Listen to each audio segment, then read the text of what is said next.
But for me, brothers and sisters, in my books, there's something far more dangerous, far more severe than simply being a sheep, a copier of a culture that's not yours. There's something far more severe. You know what that is? When you behave like that, and you forget your identity, your heritage as a Muslim, you have betrayed your trust to Allah. You know a lot of these people, why they behave the way they do, why they snort up crack, why they tattoo themselves, why they inject, why they try to find their identity in the music industry, why they do these things? Because they're broken inside. A lot of them come from broken families. They are lost. What is a man like me gonna do in this world? So they try to find some identity, some pride in this.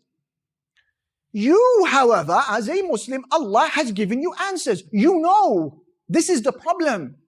You know the secret to success. You know the potion to happiness. It's this statement here. La ilaha illallah. Muhammadur Rasulullah. Allah has given it to you free of charge. And instead of serving this religion to the people, you serve them up crack and you say it's okay because they are kuffar. Who is more of a criminal in your eyes? I ask you. Is it the average Tom, Dick and Harry who doesn't help ill people? He's no doctor. Or is it the doctor who has the antidote but he hides it from the people? Who is more of a criminal in your eyes? Who is more of a criminal, the one who has no money and so he looks past the masakeen, the poor, or the one who has money but then he looks over the poor people? Who is more of a criminal in your eyes? And so in the same vein, I ask you, who is more of a criminal in your eyes? Is it the kafir, the non-Muslim, the miskeen, who does not have answers to the happiness and secret to success in life? Or is it the Muslim like you, Ya Muhammad, Ya Ali, Ya Khalid, Ya Ahmed? You know. And instead of putting a beautiful picture for Islam, for a people who need it, you hide it away. And you chase after their lifestyle. So they say this religion can't be from God. This religion of Islam cannot be from God. It can't be divine. Why? Because if it was going to work for me, it would have worked for you. Inna minkum munaffirin. The Prophet ﷺ said, some of you turn people away from Islam. By the way, this was the most powerful and aggressive khutbah he gave, alayhi salatu wasalam, in his life. It was the angriest he ever was when he was on the pulpit speaking to the Muslims. Which context was it? Drugs? Music? Alcohol? No. It was a Sahabi, may Allah be pleased with him, who led people in Salatul Isha, and it was a little bit longer than what should have been. And the companions got tired. So they complained to the Prophet alayhi salatu wasalam. They said the salah is way too long. And so he got onto the pulpit and he shouted the place down, alayhi salatu wasalam. And he said, some of you are turning people away from the religion of Allah. That's in the context of what? Of salah. The pure act of salah, that was a little bit longer than usual. What then someone who's swinging drugs, peddling crack into his community?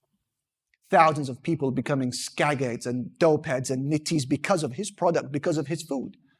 What do you make of such a person? And how severely has he turned people away from the religion of Allah Jalla Jalaluhu? That is a question that you're going to have to take up with the Prophet alayhi salatu wasalam. Imagine his blessed and radiant face looking straight into your eyes on the day of reckoning when he says to you in disappointment and sadness and anger, he said, I bled over this religion. And I lost family, and I lost friends, and I lost my country, I lost my people for Islam. Why are you undoing everything that I did in my 23 years?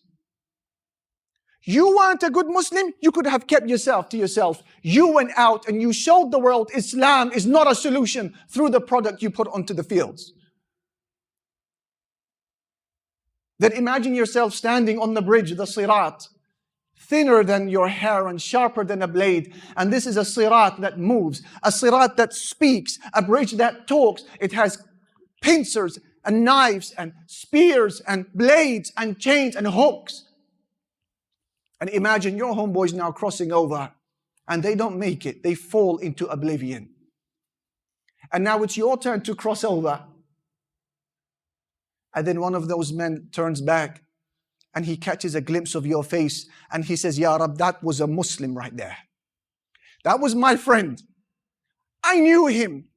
Not once did he tell me about you.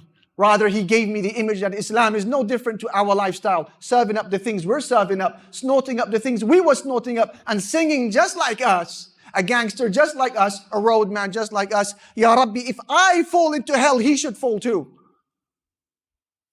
And I believe that this is a request that Allah subhanahu wa ta'ala will honor. Some of us are turning people away from Islam.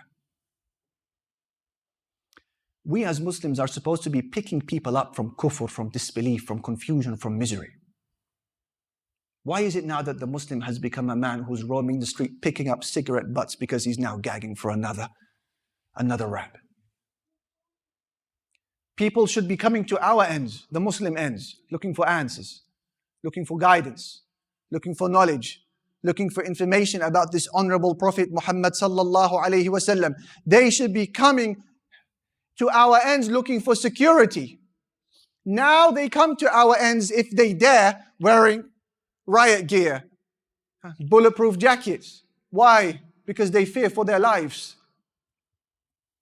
What have we become?